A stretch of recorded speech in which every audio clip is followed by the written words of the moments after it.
नमस्कार दोस्तों, स्वागत है आपका हमारे इस YouTube channel test time GS में। आज का हमारा ये वीडियो है महात्मा बौद्ध के बारे में, या कहिए कि बौद्ध धर्म के बारे में। इससे पहले मैंने आपको हिस्ट्री के 4 वीडियो दिए हैं: प्राचीन इतिहास, सिंधु घाटी सभ्यता, वैदिक सभ्यता और जैन धर्म के बारे में। आज हम पढ़ने वाले हैं महात्मा बौद्ध धर्म के बारे में। तो बौद्ध धर्म में पहले हम महात्मा बुद्ध की जीवनी के बारे में जानेंगे। उसके बाद में उन्होंने कहाँ कहाँ कौन कौन से उपदेश दिए वो हम जानेंगे, और उनके बारे में कुछ प्रतीक चिन्ह जो हैं वो हम पढ़ेंगे। और उसके बाद में बौद्ध धर्म में हुई संगतियों के बारे में पढ़ेंगे। हीनयान, महायान, भिक्षुक, उपासक, त्रिरत्न, इनके बारे में पढ़ेंगे। और लास्ट में हम PYQ क्वेश्चन करेंगे। तो चलिए वीडियो को शुरू करते हैं। बौद्ध धर्म का जो संस्थापक हैं वो महात्मा बुद्ध हैं। अगर इनकी बात करें अन्य नाम की, तो इनके अन्य नाम है शाक्य सिंह, शाक्य मुनि, तथागत, एशिया का प्रकाश पुंज। एशिया का प्रकाश पुंज, लाइट ऑफ एशिया आपने सुना होगा, लेकिन आप अन्य नामों को याद रखेंगे: शाक्य सिंह, शाक्य मुनि और तथागत। और इनके बचपन का नाम सिद्धार्थ था। यूं कहें कि जब तक इनको ज्ञान प्राप्त नहीं हुआ था उससे पहले इनका नाम सिद्धार्थ था, महात्मा बुद्ध नहीं था। तो हम तब तक सिद्धार्थ के नाम से इनको पुकार सकते हैं। इनका जो जन्म हुआ था वो 563 ईसा पूर्व में हुआ था, और ये साल वृक्ष के नीचे हुआ था। कहाँ हुआ था? साल वृक्ष के नीचे हुआ था। और इनके जो जन्म का प्रतीक है वो कमल एवं सांड माना जाता है। कहीं कहीं अकेला कमल भी है और कहीं कहीं पर कमल एवं सांड दोनों को माना जाता है।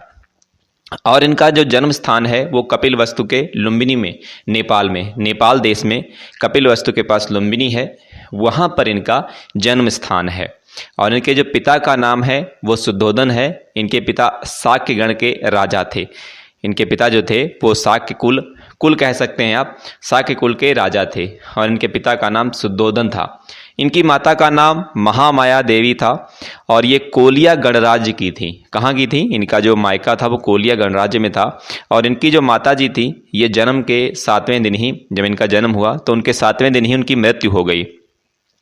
उसके बाद में जो इनका लालन पालन किया वो इनकी सौतेली माँ प्रजापति ने किया था।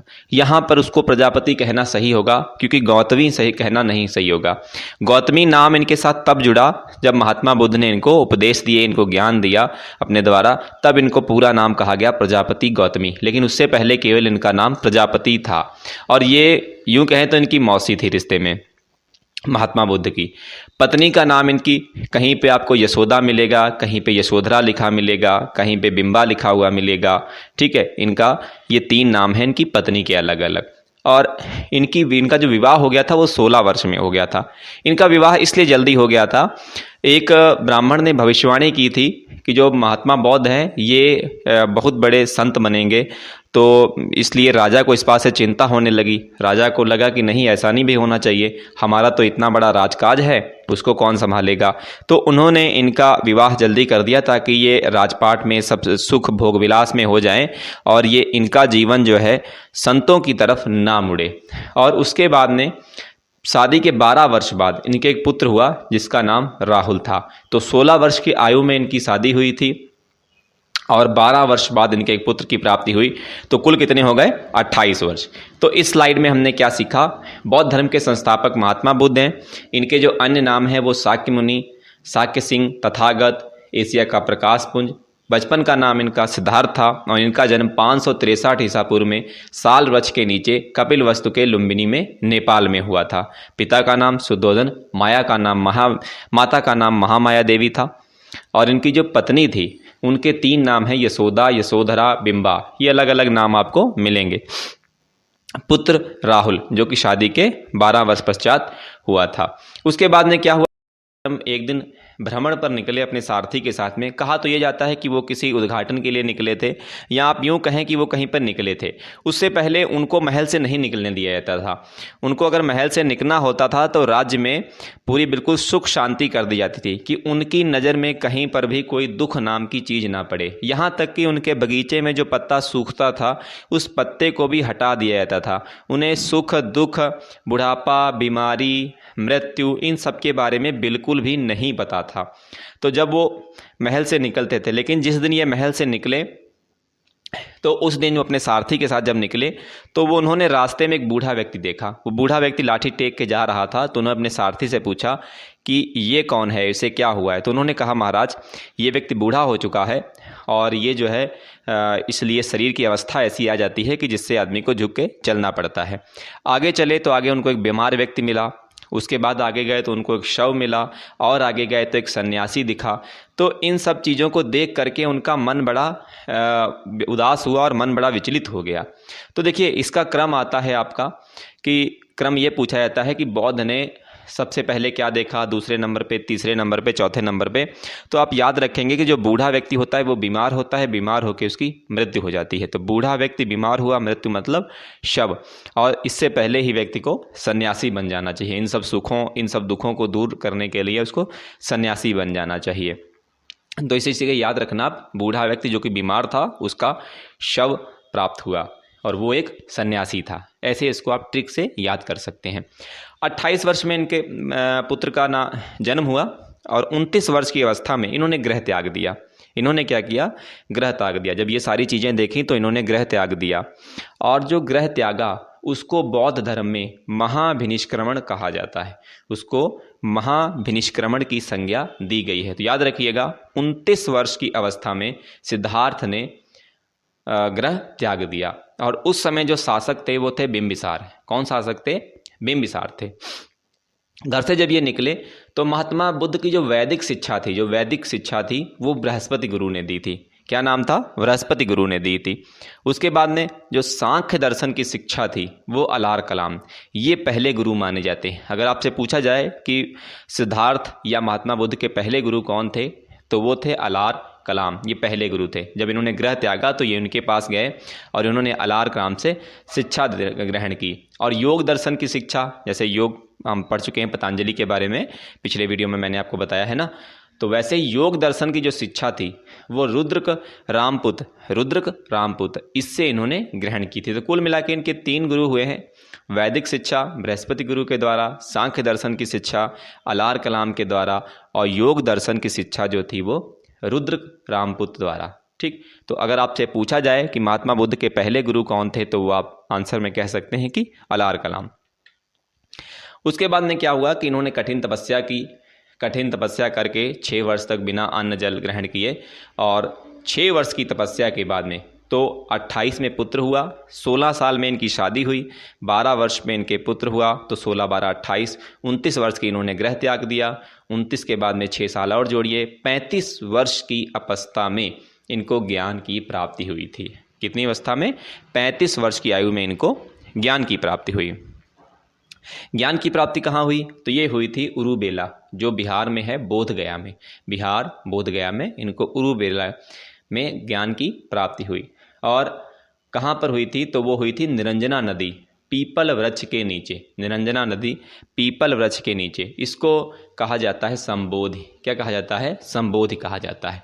ठीक, ये कुछ नाम है अलग अलग। तो ज्ञान प्राप्ति को संबोधि कहा जाता है। और सबसे पहला उपदेश जो इन्होंने दिया था, वैसे तो आपने देखा होगा कि इन्होंने पहला उपदेश सारनाथ में दिया था, लेकिन नहीं, इन्होंने सबसे पहला उपदेश तपस्सु और भल्लिका, 2 लोग थे, भल्लिक, इन लोगों को दिया था वो पाली भाषा में। लेकिन इनकी कुछ समझ में नहीं आया इन लोगों की, तो इसलिए इस उपदेश को ज़्यादा तवज्जो नहीं दिया जाता है। लेकिन हकीकत यही कि सबसे पहला उपदेश इन्होंने तपस्सु और भल्लिक को दिया था पाली भाषा में। और इन्होंने फिर अपना जो प्रथम उपदेश दिया है, जो आप लोग ज़्यादातर किताबों में पढ़ते हैं, प्रथम उपदेश इन्होंने सारनाथ में, जिसको ऋषि पत्तनम बोलते हैं, 5 ब्राह्मणों को दिया था। ये हीनयान शाखा के थे। ठीक है, हीनयान शाखा के थे, 5 ब्राह्मणों को दिया जाता है। माना ये जाता है कि ये 5 ब्राह्मण वही हैं जो महात्मा बुद्ध के साथ में तपस्या पर बैठे थे, लेकिन बाद में इनका महात्मा बुद्ध से कुछ वाद हुआ और ये वहाँ से चले गए। वो कहानी लंबी है, तो उस पर हम फिर कभी चर्चा करेंगे। तो इन्होंने सारनाथ में, जिसको ऋषि पत्तनम कहा जाता है, वहाँ पर 5 ब्राह्मणों को प्रथम उपदेश अपना दिया था। और इसको बौद्ध धर्म में कहा जाता है धर्म चक्र परिवर्तन। क्या कहा जाता है?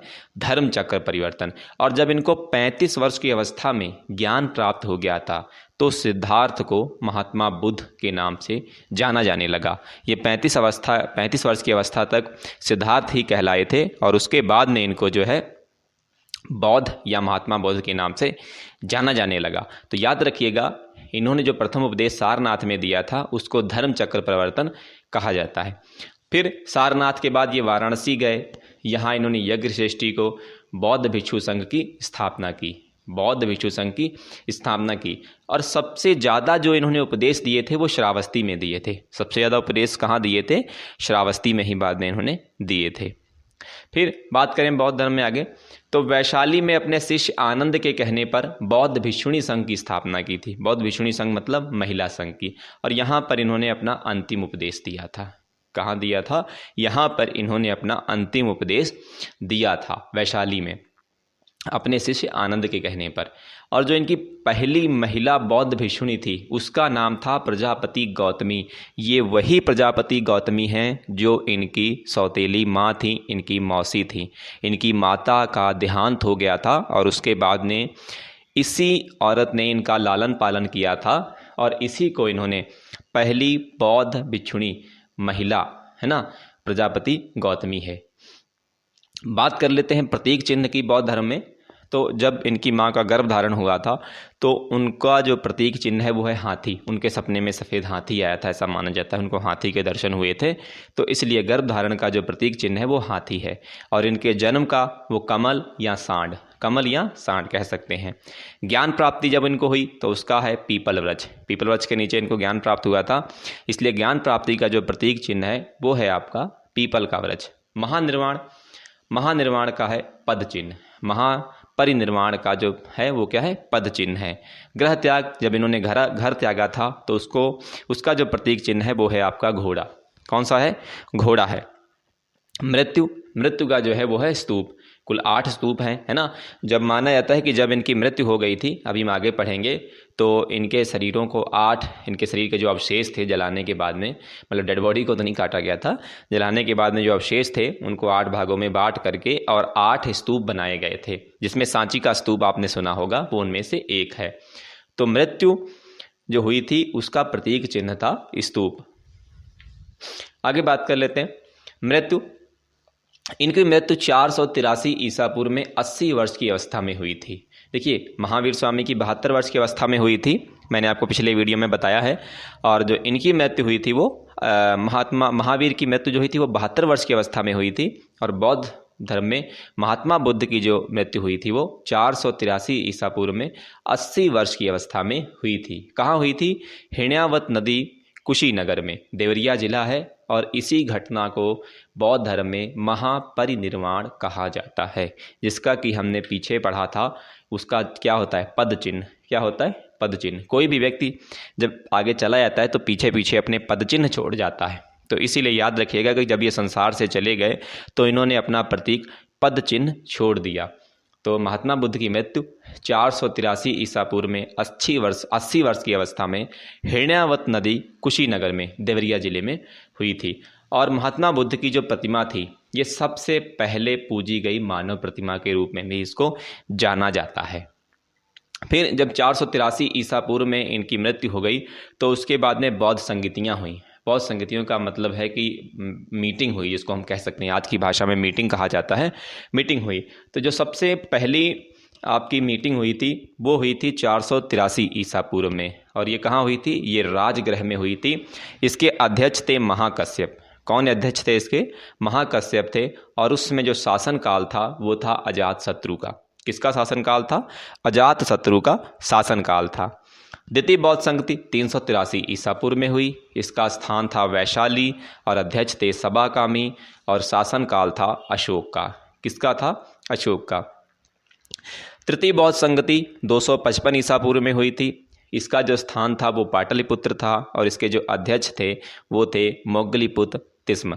ठीक, तिस्म भी कहीं पे लिखा होता है, कहीं पे तिस्म भी लिखा होता है। और इसका शासनकाल था अशोक। चतुर्थ, ये प्रथम शताब्दी में हुई थी। कुंडलवन स्थान था और वसुमित्र या अश्वघोष इसके अध्यक्ष थे और ये कनिष्क के शासनकाल में हुई थी। ठीक है, तो इसको आप कैसे याद रखेंगे? जो स्थान है वो कैसे याद रखेंगे आप? RVPK, RVPK। R मतलब राजगृह, V मतलब वैशाली, P मतलब पाटलिपुत्र और K मतलब कुंडलवन। ठीक, और इसके जो शासनकाल के थे वो अजातशत्रु, कालाशोक, अशोक, कनिष्क। अजातशत्रु, कालाशोक, अशोक, कनिष्क। और संगतियों का समय जो था 483, 383, 255 और प्रथम शताब्दी। ये एक दिनांक है जो बौद्ध संगतियाँ हुई थी। तो कुल 4 बौद्ध संगतियाँ हुई थी। फिर चौथी बौद्ध संगति के बाद में जो प्रथम शताब्दी में बौद्ध संगति हुई थी और जिसके अध्यक्ष थे वसुमित्र और अश्वघोष, और वो कनिष्क के शासनकाल में हुई थी, कुंडलवन में हुई थी। तो बौद्ध धर्म 2 भागों में बंट गया। एक हो गया था हीनयान और दूसरा हो गया था महायान। लिखने को तो हीनयान में बहुत कुछ किताबों में लिखा होगा, लेकिन हम आपको उतना इंपॉर्टेंट बता रहे हैं जो किताबों के लिए ज़रूरी है, क्योंकि कुछ ज्ञान की बातें हैं तो वो धर्म से रिलेटेड हैं, तो वो नहीं पूछी जाएंगी। हीनयान, बौद्ध की शिक्षाओं में विश्वास। जो हीनयान थे इनको बौद्ध की शिक्षाओं में विश्वास था, और इसके जो संस्थापक थे वो महाकश्यप थे। कैसे थे? महाकश्यप थे। और जो महायान था इसके संस्थापक थे वसुमित्र। इन्होंने नए नियम बना लिए थे। चूँकि बौद्ध धर्म की शिक्षाओं में कुछ ऐसे नियम थे जो बड़े कठिन थे, तो कुछ लोगों को वो नियम समझ में नहीं आ रहे थे, तो उन्होंने क्या किया कि उन नियमों को ही बदल दिया। जो सरल सरल नियम थे वो महात्मा बुद्ध के ले लिए, और जो कठिन थे महात्मा बुद्ध के नियम उनको अपने हिसाब से थोड़ा बहुत मॉडिफिकेशन करके चेंज कर दिया, और वो धर्म बन गया आपका महायान। तो बौद्ध धर्म 2 भागों में बंट गया, हीनयान, महायान। हीनयान मतलब महाकश्यप, और वो बुद्ध धर्म की जो शिक्षाएं थी उन पर विश्वास रखता था, बौद्ध की शिक्षाओं पर विश्वास रखता था। और जो महायान था इसके संस्थापक वसुमित्र थे। इन्होंने नए नियम अपने हिसाब से बना लिए। आगे बौद्ध धर्म, भिक्षुक कौन थे? तो बौद्ध धर्म में जो भिक्षुक थे, बौद्ध धर्म के प्रचार के लिए जिन्होंने संन्यास ग्रहण किया, वो व्यक्ति जिन्होंने बौद्ध धर्म के प्रचार के लिए संन्यास ग्रहण कर लिया, उनको कहा जाता है भिक्षुक। और उपासक किसको कहा जाता है? तो देखिए, जो गृहस्थ जीवन व्यतीत करते हैं, मतलब जो शादी करते हैं, आगे बच्चे पैदा करते हैं, अपना परिवार चलाते हैं और बौद्ध धर्म अपना लेते हैं, उनको उपासक कहा जाता है। भिक्षुक और उपासक में इतना फर्क है कि जो भिक्षुक हैं वो संन्यास ग्रहण कर लेते हैं, लेकिन जो उपासक होते हैं वो एक परिवार में रहते हैं, अपने परिवार में अपने बच्चों के साथ रहते हैं, और प्राकृतिक तौर पे जैसे बाकी अन्य परिवार जीवन व्यतीत करते हैं वैसे करते हैं, और बुद्ध धर्म को भी अपनाते हैं, तो उनको उपासक कहा गया है। बौद्ध धर्म में त्रिरत्न थे, तो कौन कौन से थे? बुद्ध, धम्म, संघ। याद रखिएगा, त्रिरत्न कौन कौन से थे? बुद्ध, धम्म और संघ। त्रिपिटक कौन कौन से थे? तो वो आपको याद रखने हैं, विनय पिटक, सुत्त पिटक, अभिधम्म पिटक। त्रिपिटक कौन कौन से थे? विनय पिटक, सुत्त पिटक, अभिधम्म पिटक। ये 3 पिटक थे। बौद्ध धर्म में सम्मिलित होने के लिए 15 वर्ष आयु होनी चाहिए, ऐसा माना जाता है। ऐसा ग्रंथों में है उनके कि अगर आपको बौद्ध धर्म में सम्मिलित होना है, आप किसी दूसरे धर्म में हैं और आपको बौद्ध धर्म में सम्मिलित होना है, तो आपकी मिनिमम एज 15 वर्ष होनी चाहिए। और इनका जो पवित्र त्यौहार है वो है वैशाख पूर्णिमा। ये वैशाख पूर्णिमा वही है जिस दिन सिद्धार्थ को ज्ञान की प्राप्ति हुई थी और वो सिद्धार्थ से बौद्ध बन गए थे। उसी वैशाख पूर्णिमा को इनका पवित्र त्यौहार मनाया जाता है, जिसको बोला जाता है वैशाख पूर्णिमा, जिसे कि आप सब लोग भली भांति जानते होंगे। तो यहीं पर हमारा थ्योरी सेक्शन कंप्लीट होता है और आगे बढ़ते हैं। अब हम करेंगे MCQ क्वेश्चन। थ्योरी सेक्शन में अगर कुछ छूट गया हो तो आप कमेंट बॉक्स करें, हम आपको अलग से उसका वीडियो बना करके दे देंगे। बाई मिस्टेक कुछ छूट गया, कोई इंपॉर्टेंट चीज़ भूलवश, तो उसके लिए माफ़ी चाहेंगे और आप हमें उसका कमेंट सेक्शन में कमेंट करके बताएं, तो वो हम ज़रूर अटैच कर देंगे अगले वीडियो में। MCQ क्वेश्चन, महात्मा बुद्ध को अन्य किस नाम से जाना जाता है? शाक्य सिंह, शाक्य मुनि, तथागत, एशिया का प्रकाश पुंज। ठीक, 4 ऑप्शन हैं आपके सामने, शाक्य सिंह, शाक्य मुनि, तथागत, एशिया का प्रकाश पुंज। तो मैं आपको बता दूं कि इसमें सारे के सारे ऑप्शन सही हैं। ये मैंने परीक्षा की दृष्टि से वैसा क्वेश्चन नहीं बनाया, लेकिन इसमें सारे के सारे ऑप्शन सही हैं। क्वेश्चन नंबर 2, महात्मा बुद्ध का जन्म किस जगह हुआ था? कौन सी जगह थी, कौन सा स्थान था जहाँ पर इनका जन्म हुआ था? तो वो नेपाल में हुआ था, कपिलवस्तु के पास लुम्बिनी में हुआ था। तो ऑप्शन ए सही है। क्वेश्चन नंबर 3, महात्मा बुद्ध ने अपना प्रथम उपदेश कहाँ दिया था? लुम्बिनी, पावापुरी, वैशाली, सारनाथ। तो आपका करेक्ट आंसर है option number D, Sarnath. Sarnath में महात्मा बुद्ध ने अपना प्रथम उपदेश दिया था और उनके उपदेश की जो भाषा थी वो पाली भाषा थी। क्वेश्चन नंबर 4, महात्मा बुद्ध के जन्म का प्रतीक क्या था? उनकी जो जन्म उनका था उसका प्रतीक क्या था, तो उसका था कमल। क्या था? कमल। क्वेश्चन नंबर 5, महात्मा बुद्ध के गृह परित्याग की घटना को क्या कहा जाता है? जब इन्होंने घर त्याग दिया था तो उसको क्या कहा जाता है? तो उसको कहा जाता है महाभिनिष्क्रमण। क्या कहा जाता है? महाभिनिष्क्रमण। क्वेश्चन नंबर 6, महात्मा बुद्ध को ज्ञान किस वृक्ष के नीचे प्राप्त हुआ था? नीम, आम, पीपल, साल। तो आपका सही आंसर है महात्मा बुद्ध को ज्ञान पीपल वृक्ष के नीचे प्राप्त हुआ था।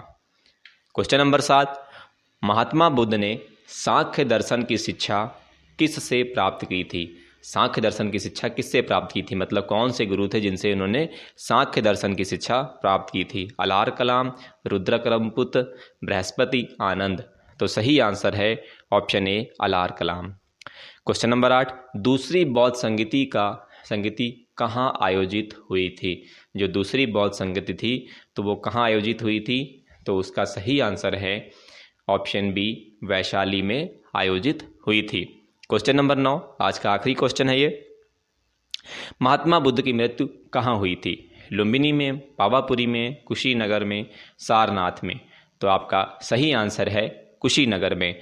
और बौद्ध धर्म में महात्मा बुद्ध की मृत्यु के जो चिन्ह हैं उस चिन्ह को क्या कहा जाता है, ये आप कमेंट करके इसका आंसर देंगे। और वीडियो अगर अच्छा लगा हो तो वीडियो को लाइक कर दीजिए, और अगर आप चैनल पर नए हैं तो चैनल को सब्सक्राइब कर लीजिए और अपने दोस्तों के साथ में शेयर कर दीजिए। और मैंने जो लास्ट क्वेश्चन पूछा है इसका आंसर आपको कमेंट बॉक्स में देना है। मिलते हैं अगले वीडियो में नए टॉपिक के साथ।